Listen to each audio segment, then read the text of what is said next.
What's up, amazing people, students, and lovers of chemistry out there?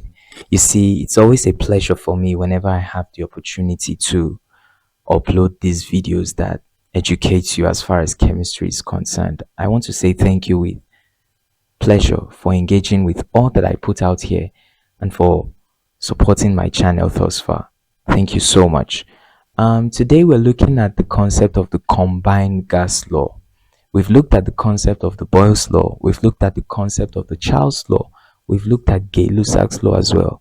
Now we want to combine the three of them together.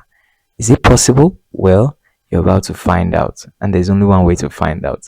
Let's check it out. So far, so good. You have seen the gas laws that involve two variables at a time. We started with the Boyle's law. And the Boyle's law showed us the relationship that exists between pressure and volume. And then we moved on to the Charles law that showed us the relationship that exists between volume and temperature. And then we moved on to the Gay-Lussac's law that showed us the relationship that exists between pressure and temperature. But today we want to ask this question: what happens when pressure, volume, and temperature are changing at the same time? Well, the answer is that is when we use the combined gas law. Now, the combined gas law is a law that combines both the Boyle's law, the Charles law, and the Gay-Lussac's law into one. That is why it is called combined. It joins all three of them together. Now, this law states that P1 multiplied by V1 divided by T1 is equal to P2 multiplied by V2 divided by T2. What are the names of all the variables that we've listed out here? P1 stands for the initial pressure, or the pressure that you began with. Initial volume is what V1 represents. T1 represents initial temperature, and P2 represents final pressure, V2 represents final volume, and T2 represents the final temperature. So if you see a subscript of 1, we're talking about initial. And when you see a subscript of 2, we're talking about the final. Alright, so now that we have the details of all the variables listed out, let's proceed to the next thing that we have. It is important to always remember, I say this in all the videos on this concept of gas laws that we've treated thus far. Temperature must be measured in Kelvin. And to convert temperature to Kelvin, you have to add whatever you have in degrees Celsius to 273. And the conditions to use the combined gas laws come in when, number one, you are given both pressure and volume, and either of them changes. Number two, temperature is also changing. Number three, volume is as well not constant. Pressure is also not constant. In fact, when everything is changing, you are to use the combined gas law. Now, here is an example that I want you to watch out for. It's a real life scenario example. Imagine a hot air balloon rising into the sky, right? Like we have the video over here showing that this hot air balloon is going into the sky. Now, there are a lot of things that are happening. First of all, the higher it goes, the more the pressure drops. And the higher it goes, the temperature is getting colder, because the higher you go, the cooler it becomes. Alright, that's why at the peak of high-rise mountains like Mount Everest, you find a lot of snow there, because the temperature there is very, very low.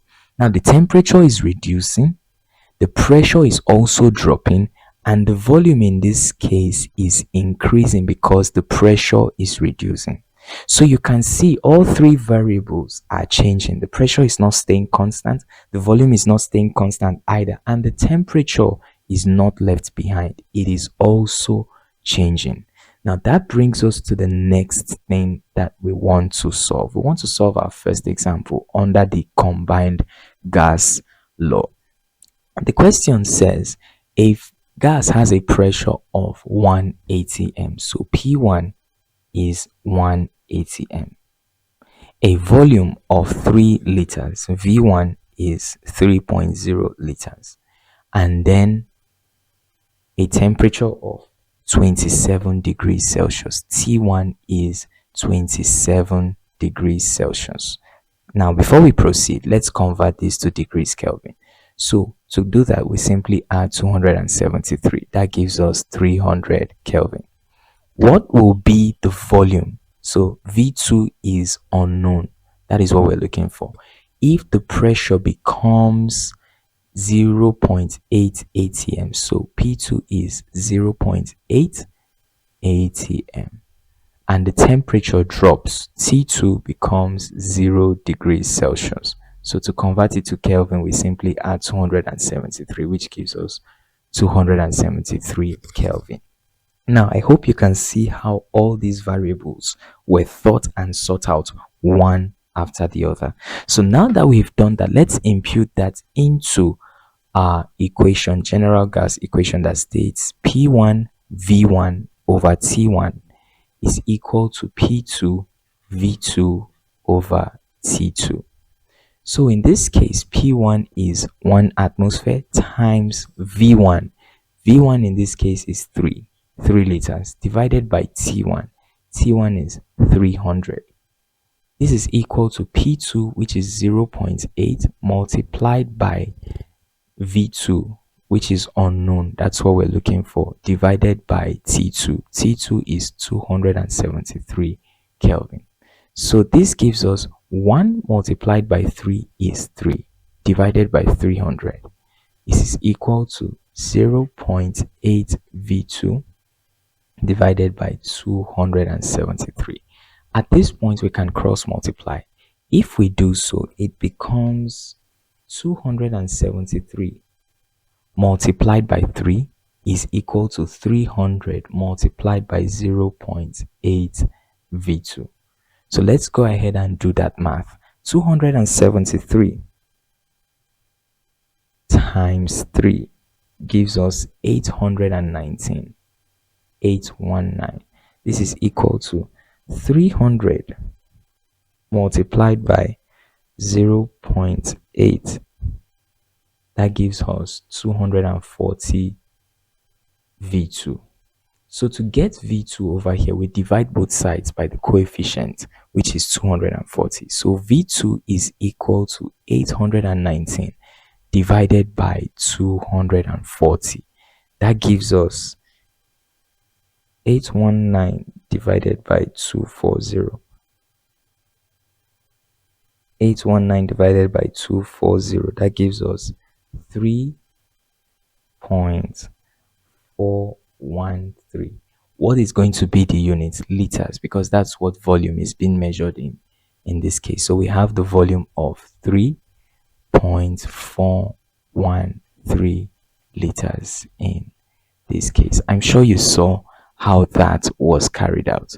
So now that we have that question solved, let's see if we can deal with yet another example, and then we'll proceed.